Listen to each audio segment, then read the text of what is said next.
All right. I got a 2025 Sportsman 450 HO. It's got the single tail light, not the dual, so it's not power steering or anything. It's literally just the base model. It did have steel wheels on it with like the little V-tread tires.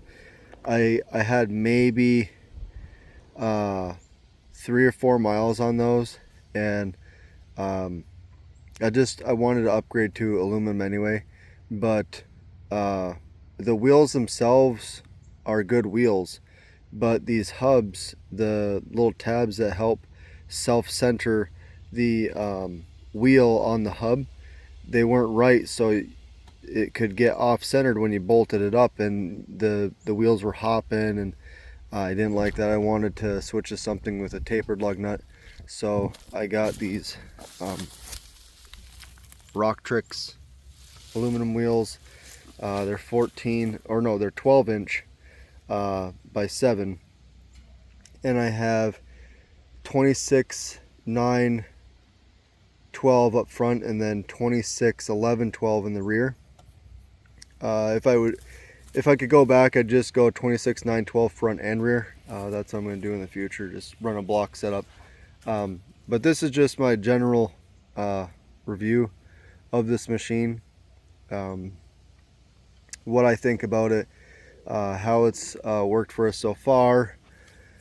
It's honestly been a pretty decent machine.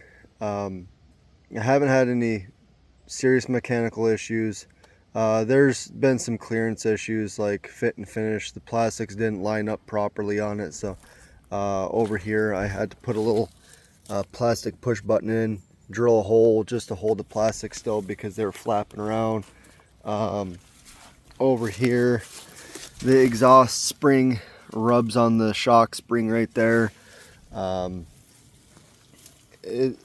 mean, I guess pretty much any ATV would probably be that way. Just because you can't get everything 100% perfect. We're humans putting these things together. We bought the rear bumper. We got the side armor, the rear rack extender, and the HD front bumper. And I got a hitch on it, and then I built that front receiver with a buddy of mine. That's all that we added onto it. And then it came with this on there. We were looking at Can-Ams and Yamahas and stuff, but none of them had the storage capacity like the Polaris's do. So that's why we ultimately went Polaris. Otherwise it probably would have been Yamaha, because I love Yamaha. But right now we got like 630 miles on this thing. I changed my oil at 25 hours. I'm going to change it again when I hit 50, so every 25 hours I'm going to change the oil. And there is the under seat storage we got for it. You can see that right there, sits on top of the frame. That's pretty nice. Pretty much my shovel, my strap, everything that I had in this front cargo, I stuffed in there. So now things that I don't need right away, I can put in there, and then things like first aid, tissues, straps, I can put that all in this one up here. But yeah, 630 miles. I don't really have any complaints about it. It's got the typical Polaris clunk, like when you go take off, you get that initial clunk. The drivetrain sounds a little hummy and noisy. I mean, I've experienced this with machines in the past where the drivetrain was just super noisy, clutch was noisy, engine was noisy, and I always thought that it was just because it was an old worn out machine, but this thing's the same way. Sounds identical to the other machines I've ridden, the older machines, but I just got sick of buying old machines and having to put like $3,000 into them, and they're still crap anyway. So we just bit the bullet and went with this. I think with the wheels, tires, and all the accessories on this thing right now, and then I also got the little CV boot arm guards. I'm gonna get a winch too, So I think by the time I'm all done, we will probably have close to 8,500 into it, maybe more, maybe like 8,600. But that's not too bad because the 570 that had just a front bumper, none of these guards or anything, just a front bumper and a winch on it, that thing was almost 9 grand. So I'm happy with this. The 450, we can go about 55 mile an hour, me and my fiance, and that's plenty. I'm fine with that. The airbox, when you first get your machine, take the airbox lid off, put grease on the O-ring all the way around there, and then put it back together. We went through puddles and it was splashing water from the tire up in here, and water was actually getting in there, and water got on the air filter. Not a lot, you could just see drops where it made it in, but that's scary. It's supposed to be taking in air from here, not through these sides. So if that's really low down, you don't want to be sucking air that low down. Someone's out there ripping. But yeah, grease that up. And the other complaint of mine, other than that, and just the typical noisy engine, which I'll fire it up and let you hear that, is that none of these arms have grease fittings on them, which is just bizarre. Any machine I've ever had has had grease fittings, so I'm not gonna bother with them right now. I'll get bushings down the road, and when I get new bushings and I'm already in here tearing it apart, then I'll drill and tap it and put grease fittings in, but I'm not gonna mess with it right now. It's too new and too nice to be ripping it down. But that's something I thought was kind of odd when I first got it. But I will let you listen to the sound of this thing. I want to put the seat back on so get an accurate sound, because the seat actually does baffle quite a bit of sound. And I like it's got the rubber grommets that pushes down into it. It's not got like older ATVs where you had that little metal latch and pull it up. I like those rubber grommets. So with any Polaris, you gotta hit the brake to start it. Maybe all ATVs are like that.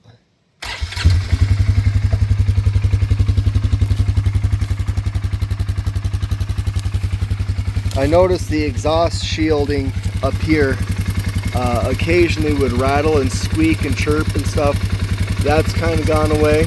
It'll occasionally do it still, but not nearly as bad as it was, and I just ignore it when it does happen. It'll go away. It's only held together by springs anyhow. But yeah, when you're going, you can really hear it. Put it in park and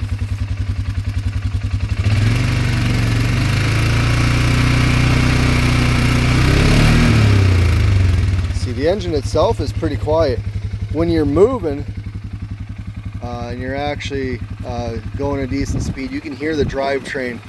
It's just noisy drivetrain, but that's not too bad. I can live with it. I've seen other videos of like 2023 models running. They sound just like this. They all sound this way. It's just the mechanics of the engine chattering around, and I don't know exactly what I'm supposed to check the valves. I'll probably check those here soon. My owner's manual actually didn't give me the valve specification, which I thought was kind of odd. It's almost like they just want you to bring it to a dealer. This is still got, like, I've had it for almost 2 months. It's still got 4 months left on the warranty. But my dealer here, they know me. They know that I rebuild engines and do all sorts of stuff. So he's like, yeah, you can do it yourself. Just write it in the book and let us know. And so I thought that was pretty cool. Let me do it on my own. And I'll probably do the valves on my own too. I like doing the stuff myself because I get familiar with the machine, and I then know, like, I know I torque the drain plug properly. I know I torque down the valves and adjusted the valves properly and torqued down the cam cover properly. I want to do it all and make sure that it's right. Not that I don't like trust my dealer. I just have I'm really picky about my machines. Because there was a guy on Facebook was talking about how he was going down the trail and heard his engine knocking. He stopped and his drain plug was missing. And the dealer did the 25-hour oil change, and they just didn't torque down the plug, and he lost all of his oil. Well, the knocking was the crank, obviously, but when he brought it back, they just put a drain plug in it, filled it with oil, and they're like, "Yep, you're good to go." And I would not have accepted that as an answer. I would have been like, "Well, you just damaged the engine, so you're going to be replacing it." I wouldn't settle for that. So yeah, I'll be taking care of this thing. It's a nice machine. As long as you treat your machines right and you do the maintenance, you're good to go. I'm going to change mine every 25 hours because oil's cheap. Oil is a lot cheaper than rebuilds. Like, people don't understand that. They're like, holy crap, $100 for an oil change. And that's not $100 for the engine oil. That's $100 for like your front diff, rear diff, all your fluids, and then the filter and everything. So you're getting a lot in that box. Or you can just get the oil change kit, which I think is like $50, and that's cheap. That is really cheap. So just keep up on your maintenance. Also, when I first got this thing, this little cap up here was loose. Yeah, it's nice and full now. It's at the halfway point, but this was loose, this cap was, so it was actually, when I was going over bumps and it was shaking, it was spilling all the coolant out of it, and it was way down to here. So whoever filled the coolant in this machine didn't put this cap back on. So yeah, that was a little odd, but what do you do? But if I could go back, I'd probably still buy this machine. As of right now, at 630 miles, I think I probably got 42-ish hours on it by now. It is doing good. I'll do an update video once I hit like 1,000 miles or like 1,500 miles. People say that these things can get like 30,000-40,000 miles as long as you're treating them good, and I'm kind of inclined to believe it because I had a Yamaha Grizzly 550 that had 25,000 miles on it, and that thing was beat to crap. I bought it used and it was totally beat to crap. So I'm inclined to believe the high mileage. But yeah, I would say if you are looking for a low cost ATV, one of these like base model small engines, like this thing actually has a 500cc engine in it, even though it says 450. It's a 500cc engine, and plenty of power. Get you up to 55 mile an hour, no problem. And that's with 2 people on it. I can really scoot when it's just me. The quad is, surprisingly for the size of it, it's a freaking tank, and it's heavy as hell. But this thing is so nimble, I can whip it around. It's just a crazy good machine. I'm sure Can-Ams are nice. I've never owned a brand new Can-Am. I had a Can-Am Renegade 800 back in the day, and it was pretty cool. I've always had like Yamaha Kodiaks and Grizzlies, but this is my first brand new machine, and I wanted to choose wisely, because I mean, that's a lot of money to drop, and you're not going to be able to do it again for a while. So yeah, we went with the Sportsman 450, and if I could go back, I would buy it all over again. I might have waited a year though, because now they got that ghost gray out, and man, that ghost gray looks sweet. But orange is my favorite color. So this is kind of cool, the rust orange. It's a nice deep tone. But yeah, it's a nice machine. And the seat is so big on it, and then this texture. I love gripper seats because I used to race MX around, and these seats remind me of an MX seat, that grippy rubber, and they're really soft, comfortable seats, and it's huge. It's a really big seat. Like when I sit on this thing, normally when I'm riding it by myself, I'm sitting about in this area. I don't even sit way back here, so I'm not utilizing this. I'm sitting right there. And so my fiance, she sits back here.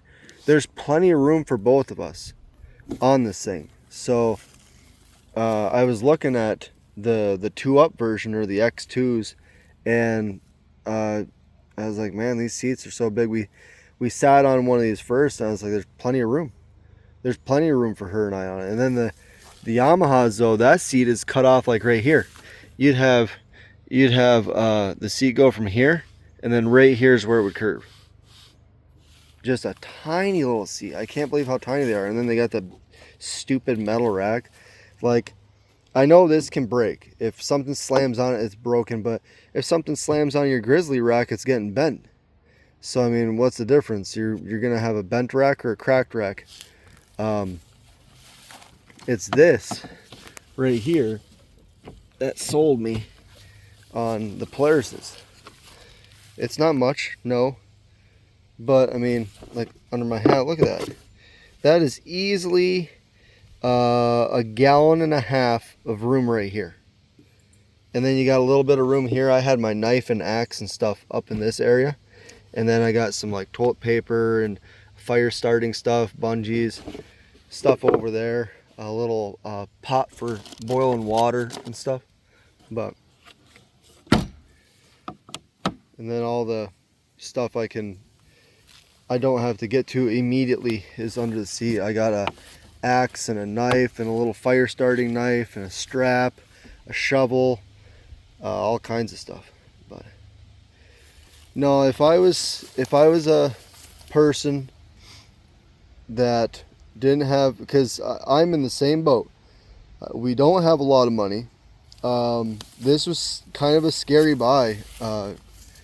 We've never spent this much money on a machine. Like even our truck, we got a used F-150. It was $7 grand, and then this thing's $6,500. That's a lot of money to spend on a quad. $6,500. So, and I know there's a lot of other people out there that are in the same boat. You're not rich. You work hard as hell for the money that you got, and you don't want to buy something and just have it be a total pile of crap. So that's why I'm making this video. So maybe it'll help someone else, because it's honestly a good machine. So far, it's been great.